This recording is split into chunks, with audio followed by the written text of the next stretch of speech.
So let's talk about the digital ID, yeah?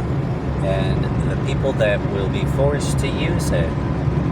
And the only people that are going to be exempt from the digital ID are the people who own their own businesses, the people who can accept cash, and the people who can trade their skill and their time for goods that they want. Let me explain this. You see, the government wants you to be part of the system. And to be part of the system, they provide you these, they call them privileges, like healthcare, like driving a car, like being able to have a gun license, to be able to have a fishing license, to be able to have a marriage license. And by having these licenses, you'll be able to open up a bank account.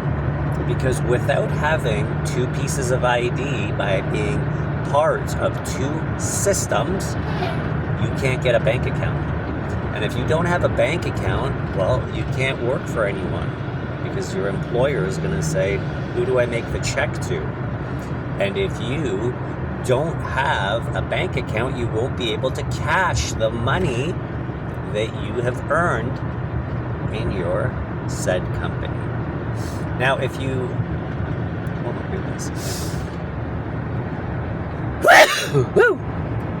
if you, for instance, have your own business, yes, you're still going to have to get a business license and you're still going to have to get an HST number, but if you charge cash, you don't need any of it. And see, the government wants you to stop using cash so that they can meddle in your life. And I want you to understand that it's not impossible to live without being part of the government system. It's not impossible. There's people out there that are driving without a license. They're driving without insurance. There's people out there that are working without proper identification. And this is where the whole system needs to have strict regulations. Because, you see, the governments are broke. Let me repeat that. The governments are broke. They're insolvent.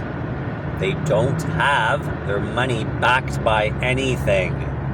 So why is it that your life needs to be backed by things? It doesn't. And they don't tell you that. But I want you to understand is that if you are living underneath the radar, it's not an easy life, but it's not impossible. And that's where I want you to understand. Everybody that wants to get contraband knows a guy who knows a guy, okay? Things aren't legal, but you can still obtain them. You can still obtain stolen cars. You can obtain stolen handguns. You can obtain pharmaceuticals.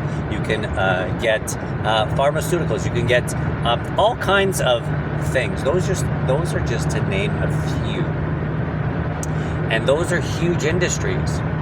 Like the narcotics trade is huge. Handgun trade, huge. Stolen cars, huge. And there's nothing that the government can do about it. There's not enough men.